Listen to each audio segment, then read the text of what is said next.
AAP was today hit by another controversy as its leader Kumar Vishwas was accused by a party volunteer of not dispelling false rumours of his having an illicit relationship with her, saying it has ruined her reputation. The Delhi Commission for Women has summoned Vishwas and his wife, asking them to appear before it tomorrow after the volunteer approached it. The woman claimed that she has also written separate letters to the Delhi Chief Minister and the Police Commissioner apprising them of the same, but neither has responded. The woman, who claims to have campaigned for Vishwas in Amethi in the 2014 Lok Sabha elections, has alleged that Vishwas took no action towards dispelling the rumours, while Kejriwal also did not take note of her complaint. Meanwhile, the victim has also refuted allegations that she is an agent of the BJP or the Congress.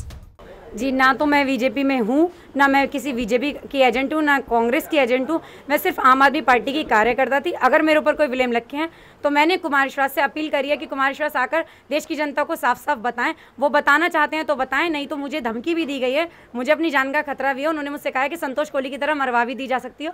और रात को मेरे पास उनके शैल का एक call आया था, उसने भी मुझे कुछ बोला है और वो सब रिकॉर्ड ही है मेरे पास। मैं आप लोगों को रिकॉर्डिंग दे दूँ।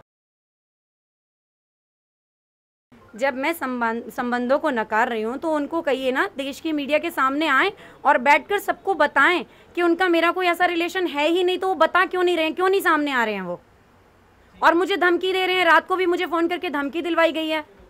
क्या मतलब है इन सब चीज़ों का? DCW chairperson Barkha Singh has said that the woman was coming for quite some time now, and after having gone through all the documents, a complaint was filed. सबसे पहले अरविंद केजरीवाल जी को कंप्लेन करी थी, और भी जो पार्टी के इनके लोग हैं उनको कंप्लेन करी है, पुलिस में भी कंप्लेन दी है। उसके बाद इन्होंने जो है मीडिएशन सेंटर है नंदनगरी में, वहाँ भी दिया है।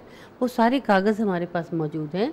फिर हमने जाके, जब वो बहुत रोई गई, जाहिर बात है कि हम लोग महिलाओं के लिए बैठे हैं, तब हमने उनकी कंप्लेन ली है और इसमें कोई गुनाह नहीं किया है और ना गुनाह। अगर कुमार विश्वास जी साफ दिल हैं, कोई बुरी बात नहीं है, तो उन्हें सामने आके इसका सामना करना चाहिए और लोगों को बताना चाहिए कि ये इसमें कोई सच्चाई नहीं है, और जो भी गलतफहमी अगर हो रही है उसका एक महिला का घर टूटने से बचाना चाहिए।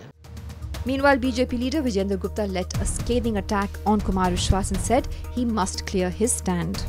महिला आयोग ने अगर नोटिस दिया है तो कुमार विश्वास को उस नोटिस का जवाब देना चाहिए, वहाँ जाना चाहिए, अपनी स्थिति स्पष्ट करनी चाहिए। और अगर एक तरफ महिलाओं की सुरक्षा की बात करने वाली पार्टी आज महिलाओं के द्वारा उठाए जा रहे सवालों से अगर कन्नी काट रही है या बच रही है या उसका जवाब नहीं दे रही है, तो हम इसकी कड़े शब्दों में निंदा करते हैं।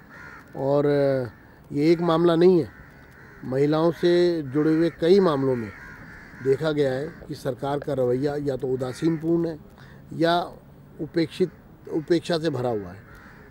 केजरीवाल के सीपा सलार हैं और उनके जो कोटरी है उसका वो हिस्सा है कुमार विश्वास। अरविंद केजरीवाल इस परिस्थिति स्पष्ट करे, आम आदमी पार्टी इस परिस्थिति स्पष्ट करे, और क्यों पूरी की पूरी पार्टी कुमार विश्वास के इस मामले में चुप्पी साधे हुए हम ये जानना चाहते हैं। Congress spokesperson Tom Wadakkan said that those who live in a glass house should not throw stones on other people's homes. This is a personal matter of Shri Kumar Vishwas. We normally wouldn't comment, but my only advisory to the young man is that when you live in glass houses, you don't throw stones. He's a young poet. He's called a हास्य कवि. I would only request him कि वो हास्य कवि ना बने, हास्य कवि से हास्य पात्र ना बने. And my advisory to him again is, as a bigger brother, to take care of his family in this crisis.